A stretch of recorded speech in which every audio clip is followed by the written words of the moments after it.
Welcome, everybody.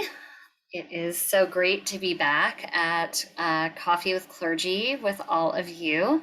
I am really looking forward to today's conversation.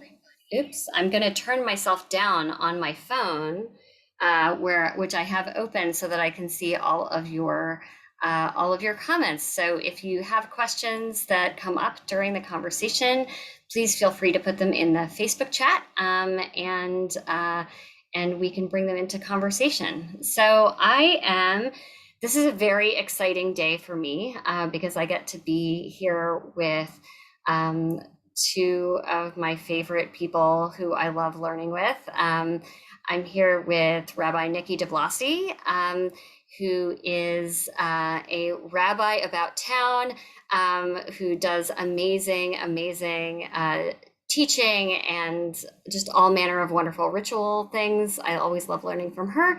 And it's a very special day because I'm also joined by someone who happens to be my sibling, Bon Swencionis.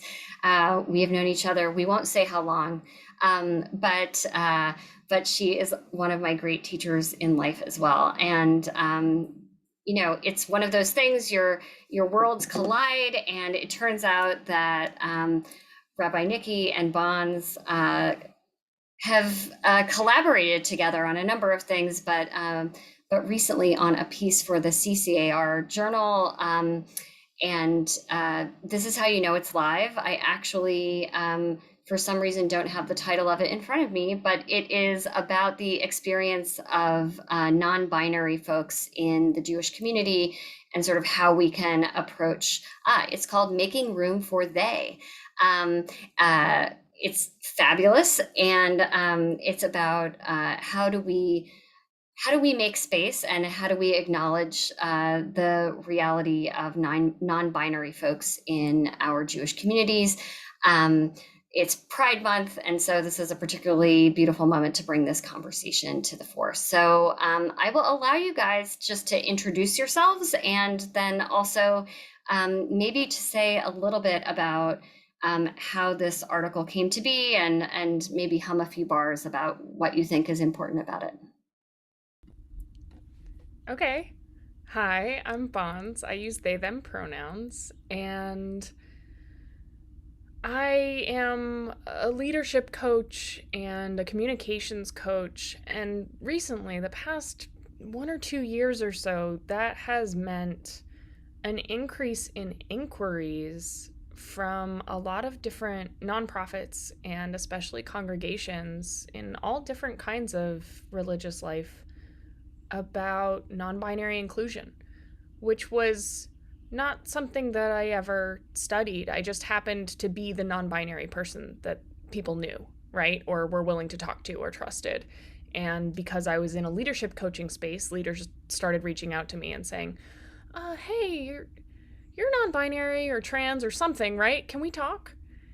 And so this was not a professional space I ever envisioned myself being in. And I've found it really rewarding to have these conversations with people and to see the kinds of communal benefits that happen when we start talking about this and when we help each other through the difficult parts of it. Well, and I'll continue by saying I'm Rabbi Nicky. I go by she, her pronouns, and I met Bonds in their capacity as a leadership coach through the Hillel world, and had the great benefit of working with them on a speech that I gave about LGBTQ inclusion for our annual Hillel conference.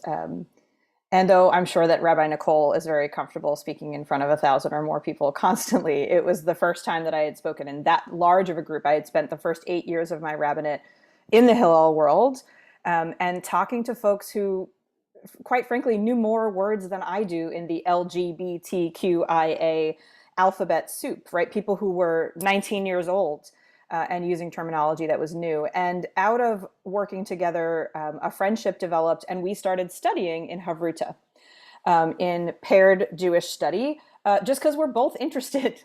And we were studying the story of creation and the way that sex and gender are presented in that story of creation. And that led us down really a road of some really difficult and painful conversations for each of us for different reasons.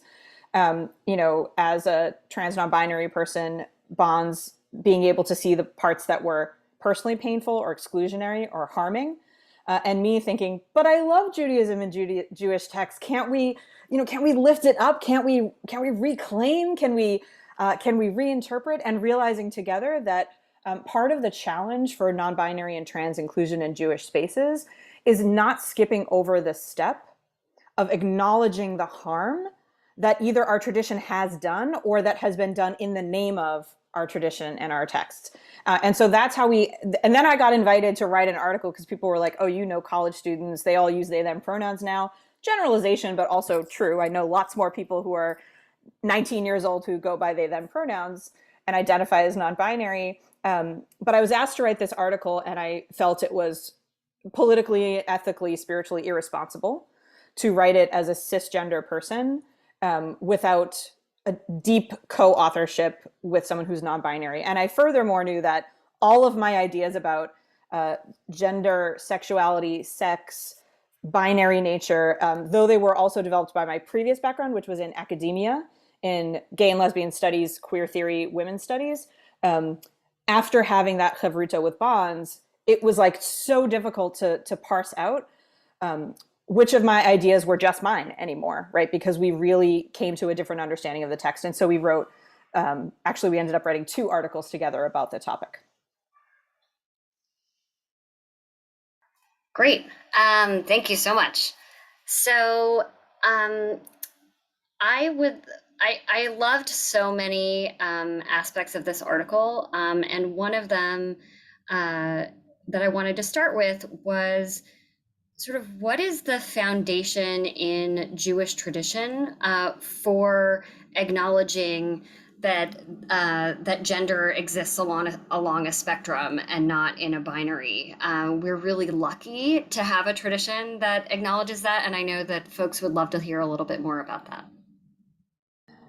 So I'll put the rabbi hat on and respond to that question. Though I want to also point out that Jewish texts belong to everyone who identifies as part of the Jewish community. So, Bonds' authority in coming to the text is just a different kind of authority than mine. But I remember sort of, I think, if you think about things like unorthodox or other kind of pop culture, right, that talks about the way that sex shows up in traditional Judaism, which people assume to be one particular denomination to the exclusion, perhaps, of beautiful Moorish-style synagogues like Central Synagogue with all kinds of people on the bima, right, in positions of authority.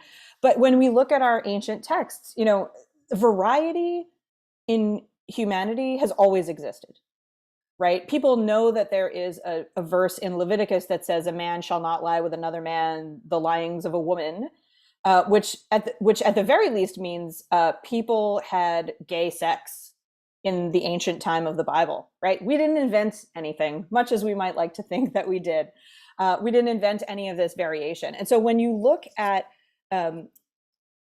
not just the Torah text, but further rabbinical texts, there are actually direct categories for sex or gender identity. We can, on another 45-minute call / an entire semester, talk about what's the difference between sex and gender, what happens when they become conflated, that there is variety in both of them, preview for many further articles and studies that we can do together. But in the Talmud and in Midrashic literature, right, so this is sort of the first level of interpretation of the Torah, that all of which started as an oral tradition but end up getting written down, there are at least 6 categories for what we might call either sex or gender, right? Gender identity, if we're talking about the socialization of it, I think folks kind of understand more, right? You might know that in the Victorian period in England, pink was considered a masculine color and blue a feminine color. And now we have gender reveal parties where people start wildfires with pink smoke for girls. But there were 6 categories, and they included both male and female that we might consider sort of the known categories today of men and women. And then 4 other categories, which are the saris, which is someone who is born and interpreted as male, and then later in life, often at puberty, develops characteristics that seem female, or might be sort of another subset that I'm going to just leave aside for this conversation. The Elonit, which is kind of the reciprocal or flip of that, someone who is assigned female at birth and then at puberty starts to display signs of what one might think of as a male or masculine gender. And then the Tumtum and the Androgynous. And the Tumtum is someone who is considered to have an indeterminate sex at first glance, but is determinable at some later moment. And the Androgynous is someone whose sex is never determinable, never counts as either a man or a woman. In fact, one rabbi calls the Androgynous Brial Bifnei Atzma, a created being all of its own, all of their own, a whole different category of person. And I think it's really eye-opening to see that. I think many people, when they see those categories, they say, this is just like the kind of thought experiment that the rabbis of the Talmud love, right? When they say, you build a sukkah, right? You build your hut for the holiday of Sukkot. It needs to have at least 3 walls. Can one of those walls be the side of an elephant? And you're like, okay, has anyone ever had to build a sukkah and like really needed to use the side of an elephant as their wall? Probably not, right? They're coming up with a limit case, an extreme measure to see how you can fulfill the law. But actually, there is a lot of variety in human sex and sexuality. And I don't know, Bonds, if you want to just speak a minute to that biology variation that we often have talked about in our work together, and intersex. I think biological variation is one way that helps people understand that sex is so much more varied than male and female. And that's so hard. It's so hard to learn because it's scary. It's scary to learn that male and female really doesn't cover it. And there are animals that swap sex roles from the way that we are taught to think of them as humans, right? And then there are humans that I don't even want to start at the male and female that we're used to talking about and say that things swap or things change or things are different, because the way that we've been taught them, which is that there is male and there is female, and everything else is a variation on those two, is a lot like saying there's brunette and there's blonde, and everything else is a variation on those two. It's not just imprecise, it's actually incorrect. Because it turns out that humans who are intersex are as common as natural redheads. And redheads are neither a variation on brunette nor a variation on blonde. Redheads are redheads, right? You know some redheads, you know some natural redheads. It's a different thing.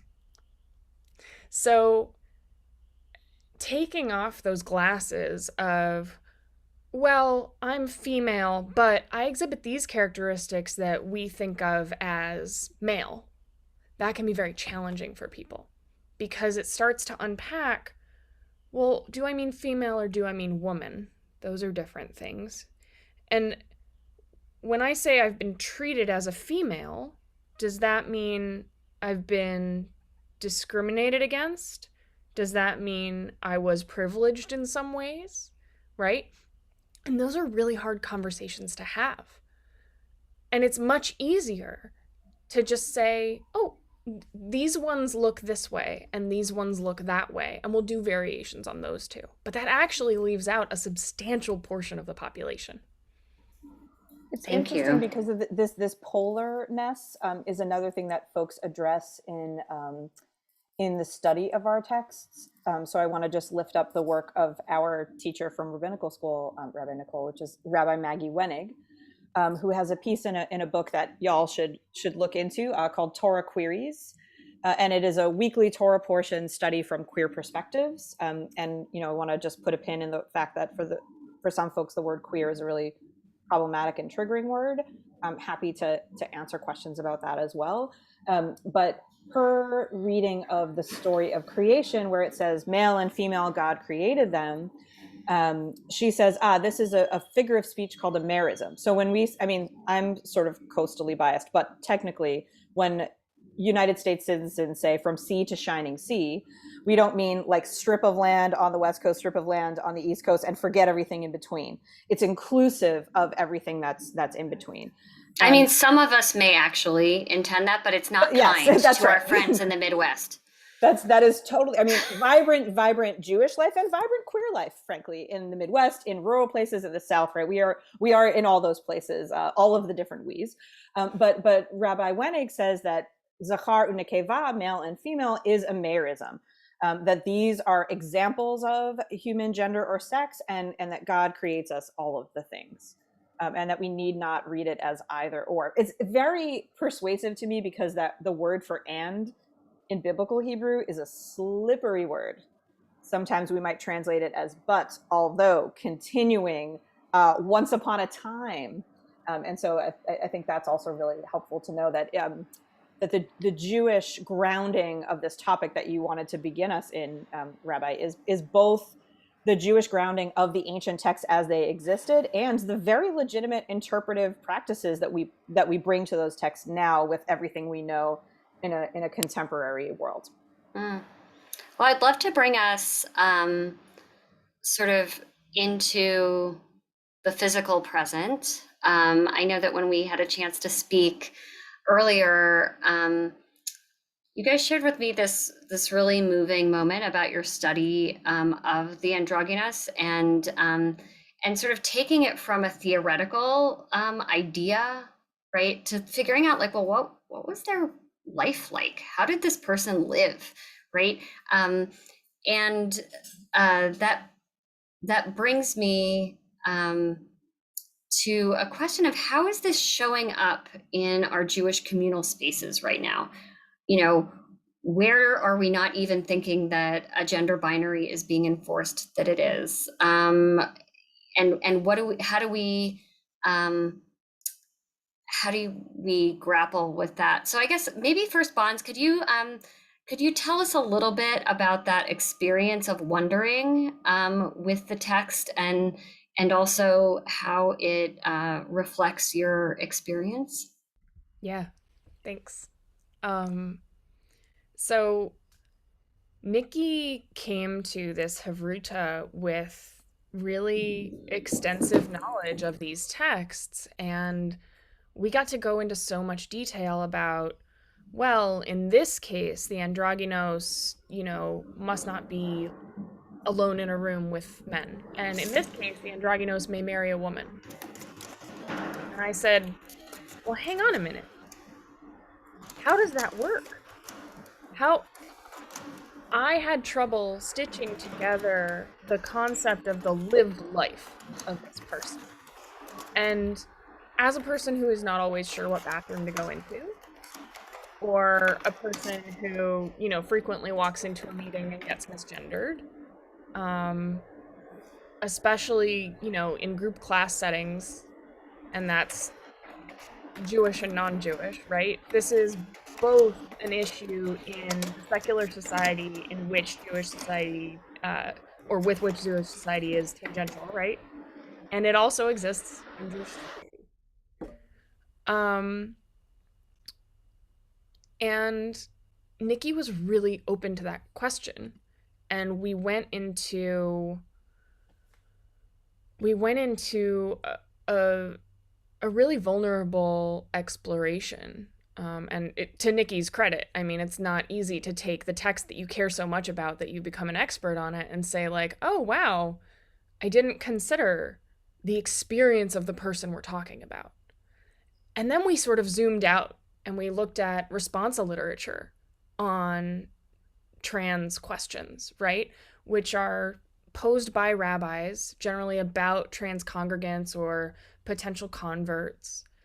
And we found some really rough stuff in there. We just found some rough stuff in the literature.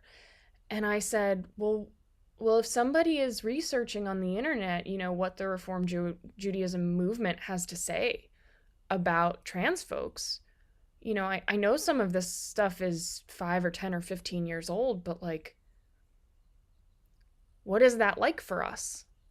What is it like for somebody who is looking around? And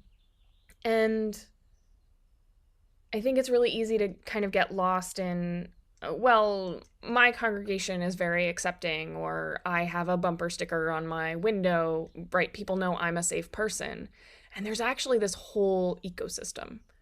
There are these little encounters where we are left to ask, how am I supposed to make a life out of this? And it's left to us. And Nicky has a lot to say about ways that we find gender sort of hidden from a rabbinic perspective. Yeah, and I think, thank you for that. I think it is really difficult for us as rabbis in particular. Like, our job is to take care of the Jewish people and to, to help people relate to their Jewish identity and community in a way that is enriching for them and is challenging for them too, right? Like, it isn't just about all like feel good, right? We have tasks to do in the world as Jews, or as sort of Jewish adjacent folks in our communities, right? But there are sort of two things that stand out to me in this realm, and one is the hidden ways that sex or gender show up, and the other is the question that we don't ask as rabbis. And it's very interesting. People will say, "What does Jewish tradition say about this?" And we will look at the Jewish law, at the halakha, and it's like we suddenly forgot to ask the person. Right, in Leviticus, there's also a line that says you should follow these laws, that you should live by them. And the earliest interpreters of that text said, and not die by them, right? And it might be easy to say, there's physical death and violence that we don't want to perpetuate, but we also want people to live fully and with dignity as their true selves. I mean, I think we do. I do. And so one of the questions that we came upon in the responsa literature, and I thought, like, this will be great. We'll look at the responsa literature. And every time I thought I would look and say, we had a document that was like, here are the responsa that are out there, these question and answer.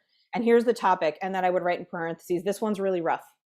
Because I felt self-conscious asking someone who is trans and non-binary to read some of the things that my own colleagues have said. And I understand why they said them and where it comes from. Still doesn't mitigate the harm that's done. And that's a lesson that I learned through this chavruta. But one of the questions was about a couple who were, who to all outside appearances were a cisgender couple, right? And so the gender that they were assigned at birth is the gender which they identify and live their lives. And it was a straight couple sort of under that rubric. And later in their marriage, the person who was previously identified as the chassan, or the groom, or the husband, comes out as a trans woman, and the couple decides to stay married to one another, which is not a universal, there is no universal experience for all trans folks or all non-binary folks, but in this case they did. And they asked the rabbi, do we need a new ketubah? And the rabbi said, what does Jewish law say about this ketubah? The entire responsum, again, based on a particular perspective and approach, is all about whether this document, which they're approaching as a legal document, the Jewish marriage contract, needs to be rewritten or not. And they come to the conclusion, well, this person is the same person that she was before. And there was a lot of pronoun problems in the piece. I actually don't know what pronoun this person goes by because nobody seemed to ask. I don't know. There was a lot of he/she going on. I guess maybe I'll use they as the default for now, since I don't know. And that's been my developing practice in my own learning. But well, they're the same person, so they don't need a new ketubah. But nobody asked, do you want a new ketubah? Because how does it feel to look at this document and see a name that you don't go by anymore, an identity, right? And there's all this talk in the literature about the change and the transformation of this person. Meanwhile, this could be someone who knew their whole life that they were trans. And it took them, a decade into their marriage to feel safe enough and privileged enough and secure enough and whatever enough to say that out loud. And we treat it as, this transformation, it doesn't really matter. It's just a name. We don't know. We don't know unless we ask. And I learned that in a different context, but from our teacher, Rabbi Nancy Weiner, who would say when someone, especially in the Reform community, right, that we don't feel beholden to Jewish law in the same way as other communities, when someone comes to you and says, what does Jewish law say about X? But that person you've seen eat pork at a restaurant, and they don't seem to be bothered particularly by what Jewish law says about not eating pork, then there is an emotional, spiritual, pastoral question underneath that. And that, I think, is part of what we sort of discovered together, was that we do not have enough trans and non-binary people in the room to presume to know what the emotional, spiritual question is underneath. And we have relied on, when we have a piece of literature that gives expertise on trans identity, it is often the medical community or the psychiatric profession, which has not been great over the course of history for trans and non-binary folks, which is a whole can of worms I don't want to open. But I want to just say one more thing about the ritual part, is that conversion is one of the places where we both have heard stories and get questions directly, especially from rabbis, where the reform tendency to say we're inclusive, and so we don't define people by their sex or their gender. We're just open-minded, right? And then you come to the point where you are going to take someone to the mikveh, to the ritual bath. We don't prioritize building a mikveh in our synagogue, right? I don't think Central has one in its basement, right? We don't prioritize that. We send people to organizations. Not yet. Oh, no, right? I can dream. I can dream. Go ahead. Let's have, a rooftop one. It would be really beautiful. This notion of then we send people to a mikveh that's run by a different institution, right, with different views, and you have to, you better, as the rabbi, worry about the safety and security and dignity of the person you're bringing to the mikveh. Is the mikveh lady going to say, I can't witness this woman because of what her body looks like if she's a trans woman, potentially, right? Or you're here at the wrong hours, right? And that's really, really a moment where it might not matter to the rabbi or to the rabbi who's cis, but it matters in the institution that's running the mikveh, maybe in ways with which I would disagree, certainly in ways with which I would disagree. And it really matters to the person who's joining the Jewish people. And there's lots of ways in which that might play out. Right. And I want to raise up something that the three of us have spoken about before, which is there's a difference between rabbi as troubleshooter of saying like, oh, actually, I have a workaround for this, or, I know this place, I'll hook you up. Right. And I think Bonds, you put it well when you said like, I shouldn't need to know a guy, right, to be able to show up as who I am in Jewish community, right? It's nice that you know a guy, but you shouldn't need to know a guy. And I think we really need to think systemically about how we are doing this. And so I wanted to shift to, I think, the question that probably gets raised more than any other when I talk about this topic with people, which is, what about single gender spaces? Can we still have a sisterhood, right? Are you going to make us get rid of the sisterhood? Can we have a women's retreat? Well, we wouldn't really mind if non-binary folks came to our women's retreat, but there's something special about having a place where women get to, talk without men interrupting them, or, whatever the goals are behind the women's retreat. So, and we hear this at camp also, right? Well, what are you going to do about, girls row and boys row at camp? And there's actually been a lot of progress in that area that we can actually start to look to. But I just wanted to sort of say, like, what do you say? How do you respond to those sort of very practical questions? Yeah, this is a question I get a lot. And I think we can answer it from so many different angles. And I think one part of the answer that's really important is that emotional and physical violence are not in competition with each other. It's possible to acknowledge one without invalidating the other. And that's something that Alak Vaid Menon says in their book, Beyond the Gender Binary. And I think it's so important when we hear these questions to recognize, like Nicky was saying, the question underneath the question. Because it's so easy to look at that question and say, oh, it's tachlis, right? We are looking at brass tacks here. Where do I put this person? Is it this bunk or this bunk? How do I keep them safe? But underneath that question is, I'm worried that my kid's not going to be safe. Because these are the kinds of violence that I expect them to potentially interact with if they're in a mixed gender space or a mixed sex space? And underneath that question, we must admit, we have to at least ask ourselves, I would say we have to admit, that there is some discomfort about, is this little trans girl really a boy who just wants to be in the girls' bunk, right? And people wouldn't accuse her of that, but they wonder, is this girl who has a penis a risk to my kid? And we also, I think, in answering this question, have to recognize that some of the rhetoric about the political rhetoric in the country and indeed across Europe at the moment really poses trans women as a threat in intimate women's spaces. And so when we say something like, I wouldn't really mind, and I'm going to pick on you because you're my sister, right? You say, I wouldn't really mind that we have a non-binary person at the sisterhood event or retreat. Is it that you wouldn't really mind? Or is it that you've proactively made a safe space where you know that your congregants and your participants are not going to engage in a variety of weird and potentially microaggressive moments over the course of the weekend that really make it turn out that, like, people do mind enough for it to have been an unpleasant experience for that person? Have you prepared the way? Have you prepared for our existence?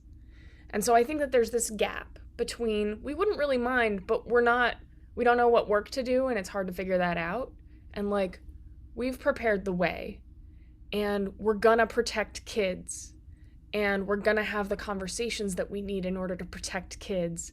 And we, as the leadership of this organization, stand in a space where we can declare that trans kids and non-binary kids are not the problem here. That actually we need to protect kids from sexual assault, from violence, from bullying, and that has very little to do with gender. Nicky, I think you want to say something here. Yeah, I mean, what you're saying is actually also an ancient argument, and maybe in a surprising way, which is there's a verse in Deuteronomy that says a man should not wear the dress of a woman, and neither should a woman go out with the instruments of a man on her. So instruments, tools. Do we mean a hammer? I don't know. I shouldn't be Rosie the Riveter. And that text is really interesting, and also I think teaches a lot about why my academic background, I think, has helped me, which is that I learned in my studies to try to separate the seemingly inevitable way that sex, our anatomy, biology, hormones, reproductive organs, is supposed to or assumed to match up with our gender presentation, right? I wear lipstick and skirts is supposed to attach up to the way that we approach desire and sexual relationship, that I'm supposed to be straight, and that everything else is a variation, an abnormality rather, of those things. And Rashi, very interestingly, he's a commentator on the Torah. He's like the first level of commentary that we look to. When he reads that verse in Deuteronomy that says a man shouldn't wear the dress of a woman, a woman shouldn't carry around the instruments of a man, it is an abomination. He says, Ein toeva, there is no abomination. Like, it's not like, why is it an abomination for a guy to put a skirt on? That can't be it. And he says, the abomination is when someone impersonates a category to which they do not belong for the purpose of exploitation and abuse of power.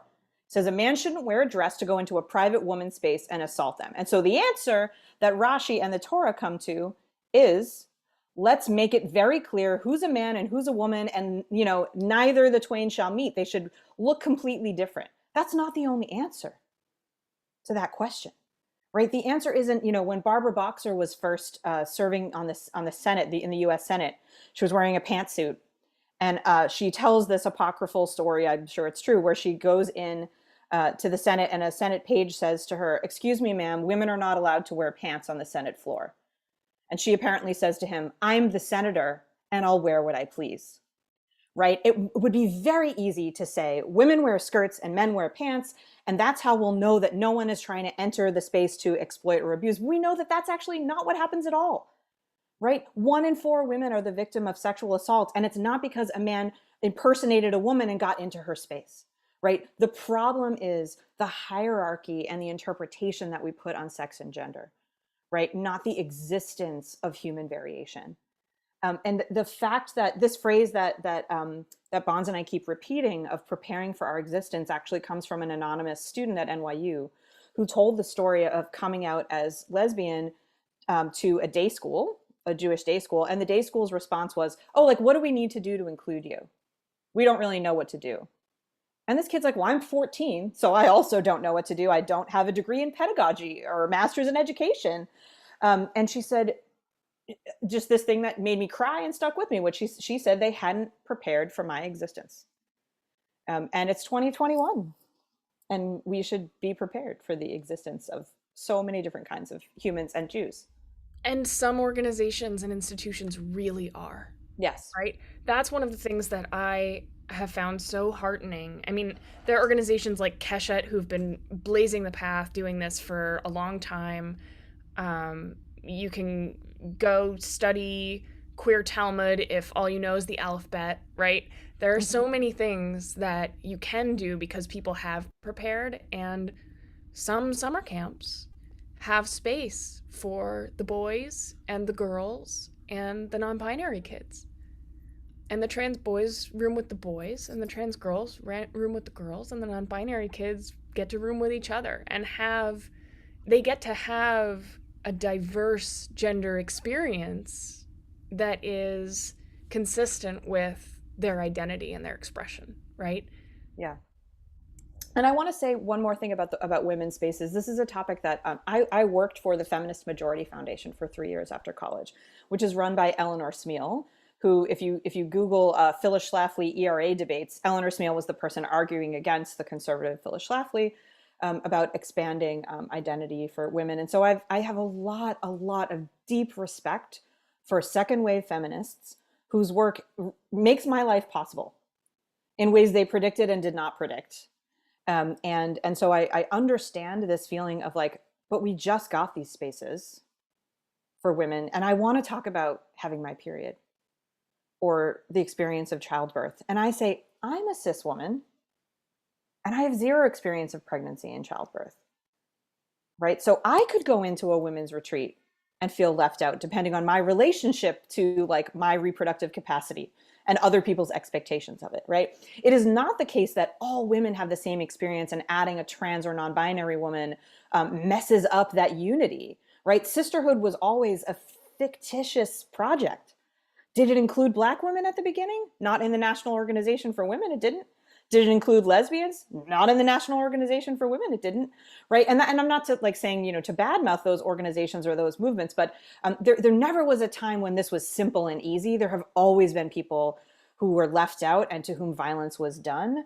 And there's more than one answer, right? There has to be more than one answer to how to make things work for folks. And I think that's been really interesting for me in working, especially with cisgender mothers, with sort of watching folks whose kids are becoming sort of coming of age in the Jewish community, and what happens when a child that a feminist woman has been raising as a daughter comes out as non-binary or as a trans man, and for me to be able to sit with that mother and say, I hear you're mourning the mother-daughter experience that you wanted to have, and you are allowed to mourn that, but you don't get to mourn it to your child, because you are the parent and they are the child, and you can go mourn it to someone else. You can join a support group, whatever it is, but you do not ask your child to do that labor. You just don't. And thank God there are organizations to which those parents can go, like Parents and Friends of Lesbians and Gays, of Collage, Children of Lesbians and Gays, everywhere. There's lots of Keshet. There's a group called Mosaic in Westchester County that especially helps straight parents of LGBTQ kids in Orthodox and more so-called traditional communities. Like, there is support. Your child, what you say, when my kid came out to me, hey, Ema, do you know I'm a they? Like, can you pass the syrup for these waffles? I'm non-binary. I said, that's great. I didn't know. Thanks for telling me. I didn't have to say, how do you know? You're too young, right? I can go have those I called Bonds and had this conversation with them, right? What do I do? Did I do the right thing? What can I do next? But in that moment, I knew, right, that the answer was, thank you for telling me. That's it, right? I mean, it's sometimes that simple to take that first step. And I just want to lift up, like, we're going to get a bunch of stuff wrong, right? And I think that there's so much fear about, I'm going to say the wrong thing, I'm going to do the wrong thing, so I'll just try to get out of this. And I think that so much of the work that we have to do is to figure out how to address each other with compassion, with an understanding that, I mean, look, some people are not trying, but a lot of people are trying, and and we'll get it wrong anyway. And that's why God's love and compassion exists in the universe, and we need to get better at channeling it toward one another. I know you have a story on this, Nikki. Yeah, I think, and this is actually, this happened while I was working with Bonds on my big speech. And I am like, I'm the queer expert. I want to position myself as an expert on this topic. And we were talking about the vulnerability of leaders, right? And Bond said, I think that your message will be more effective if you acknowledge that people mess up. Because you're going to stand in front of everyone with the identity stamp of, I belong to this group. And everyone's going to assume that that means you're an expert. And these people who are not LGBTQ are going to think, well, I can't do it because I'm not an expert, right? And so then thankfully I messed up really accidentally that same week. We had an event where LGBTQ students came to see a Jewish drag performer. They signed in with their IDs. They swiped their NYU IDs. And I didn't even think about the fact that for many students, the name that is registered with the registrar and the bursar's office of the school is their legal name. And that may not be the name that they go by. And that might be because that student is trans and not out to their families. So they have to have their legal name on their official documents, but they go by something else. And so this student got an automatic sort of personalized reply that said, "Dear name you don't go by," which some folks in the trans community call their dead name, right? That's the impact of it on a person. And so this student gets this message, and I immediately get a reply that says, "Rabbi Nicky, you of all people should know better than to send me a message with my dead name." And it was an angry message, which I knew from pastoral care classes, that anger is a secondary emotion, and under that was likely pain. I wrote a very long reply, and instead of sending, which justified my mistake and made lots of excuses, and I sent that reply to the head of the LGBTQ center on my campus. And he wrote back to me and said, "I absolutely hear your feelings and the guilt that you're feeling about this. I'll process that with you, but it is not the student's business. So delete those two middle paragraphs and just just give them the beginning and the end, which was, I am so sorry that I misgendered you. And I'm going to the next training of the LGBTQ office, and we're going to put our heads together to think about how we can ensure that this doesn't happen in the future," right? And it actually opened up a conversation between the LGBTQ office and the registrar and the bursar of what computer system they could manipulate to ensure that this doesn't happen again. And it's going to take a lot of steps to fix it everywhere in the university. But we just have to be able to say and own that we made a mistake that caused harm and apologize for that harm. Right. And turn to one another as experts, right? Who are the people that that you go to for lessons about this, right? Maybe it's another rabbi, or it's an organization like Keshet to say, what are the best practices for next time, instead of putting on the other person some desire to absolve you of that mistake. Yeah, there's something that I experience on a pretty regular basis, which is people want to apologize for a mistake that they made, sometimes weeks or months prior, because they did a training on trans identity at work, and then they realized that they treated me in a way that I might not have liked, right? So I get like a lot of delayed apologies, and sometimes somebody will correct somebody on my pronouns in front of somebody else, and the gut reaction is sorry. And I actually don't know where I learned it, and it's so much in the water these days in my internet circles, but I like watching people learn that so much better than sorry, if you get corrected, is thank you. Because it puts no burden on the person who might have their feelings hurt or might just want to move on with the conversation, right? No burden at all. Just thank you. And then we all know. And I think that this issue that you highlighted, Nicole, of being uncomfortable and wanting to do it right.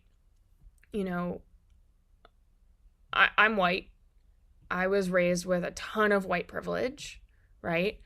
I have a body that people tend to approve of. My disabilities are mostly invisible. Um, Turns out non binary identity and autism, among many other things, have a high coincidence, right? And when you start to look at marginalized identities, when you start to look at trans and non-binary identity, at neurodiversity, at people being different colors and having different body sizes, and all of the things that can make an experience different for different people. And we talk about needing to know a guy, right? All of a sudden those issues get a little bit starker, and you look at that issue underneath, which is, oh, I don't want to make a mistake. And it's just recognizing, oh, I wasn't really socialized to be around people like this, was I? This is new for me. And one of the things we get raised with when we're raised with whiteness is we get raised with this expectation that like things we do should be right and perfect, right? And it's under the surface, but it's there. And it's just not true. We need to accept that no matter how liberal our parents were, no matter how out queer we were in high school, our society does not socialize us to be around all the different kinds of people that we say we want to love and accept. And so just knowing that and accepting that about ourselves might allow us to say thank you instead of sorry. Thank you. And, I just want to acknowledge something which for me is in this virtual room, which is this is part of mine and Bonds' ongoing relationship as siblings, right? Is me trying and sometimes getting it right. And there being enough love between the two of us that we maintain a relationship. And so that's a really beautiful thing. And I don't know, I'm here to say that it's worth trying. So I know, Nicky, you wanted to tell one last story. Yeah, I think there's this way in which we constantly turn to the same three texts when we want to talk about inclusion. And actually, Bonds and I said, like, when we write this article, we are not going to say B'Tselem Elohim in God's image. Because, like, we're just, like, it's just every time it's like, oh, you're a human too. It's like, I don't think we should have to say that. Like, I think it's pretty obvious that I'm human. Wow. But then I think about this story that we looked at together, which is from the Midrash. So what my student and future rabbi in the world, Emily Rogal, calls rabbinic fan fiction. She's not the only person who calls it rabbinic fan fiction, but she's the first one who called it for me. So places where the rabbis looked at a Torah story and filled in apparent gaps, or gaps that were apparent to those writers. And one of them is the story of creation that says God created one human being, Adam, the earth creature, Adam, Adamah, earth, human being. And then in the same verse, but a different clause, it says male and female, God created them. And the rabbis of the Midrash say, was it one human being or was it two human beings right from the beginning? And what's with this story of they were created together? And then later there's this whole thing about a nap in the rib and like creating someone out of the other one. And one rabbi's response is to say that first human being was created as an androgynous, as a human being who encompasses or is beyond male and female, who right later the rabbis, other rabbis also say this person is a created being all their own, is never determined once and for all if this person is a man or a woman, right? There's never a stamp of that.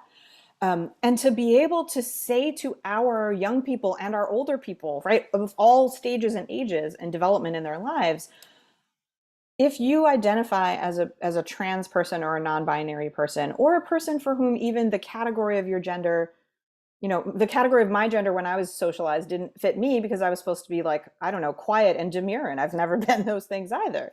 Bossy de Blossy, as we discussed earlier. That's how my name is pronounced for a reason. God wanted it that way.